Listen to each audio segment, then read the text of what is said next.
बिस्मिल्लाहिर्रहमानिर्रहीम।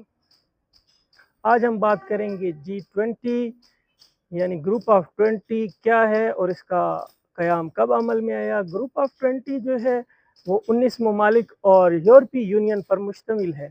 ये 1999 में इसका क़याम हुआ जब एशियाई आलमी बहरान ने दुनिया को हिला कर रख दिया था, तो तब ये जो है इत्तेहाद वजूद में आया था। उसके बाद 2008 में आलमी बहरान, मुआशी बहरान आया, तो इस फॉर्म की जो है वैल्यू और ज़्यादा बढ़ गई और दुनिया के जो सरबराहान थे उन्होंने खुद बाज़ाब्ता तौर पर इसमें शिरकत शुरू कर दी। इसमें चीन, अमेरिका, भारत, सऊदी अरब, तुर्की, फ्रांस, जर्मनी, जापान और यूरोपीय यूनियन समेत 20 ममालिक इसमें शामिल हैं। बदकिस्मती से पाकिस्तान इस तंजीम का हिस्सा नहीं है। G20 जो है दुनिया के ममालिक का 80% GDP है और 75% जो दुनिया की तिजारत पर काबिज़ है। दुनिया की 2/3 आबादी इन्हीं ममालिक में रहती है।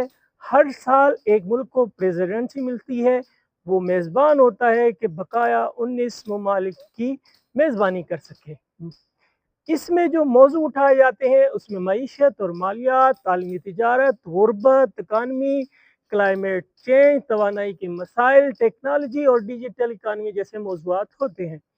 G20 में सिर्फ और सिर्फ तो इस्लामी मुल्क इसके मुस्तकिल हिस्सा हैं। नंबर 1 तुर्किया और सऊदी अरेबिया। दुनिया के जितने भी बड़े फैसले होते हैं जैसे dollar, global economy, climate agreement, oil prices और पॉलिसी ज़्यादातर G20 के इजलास में तय पाई जाती है। ये forum world bank, IMF, WTO जैसी तंजीमों के साथ निहायत करीबी ताल्लुकात रखते हैं। G20 की रुकनियत किसी मुल्क के लिए इज़्ज़त और बाइस फ़ख्र समझी जाती है।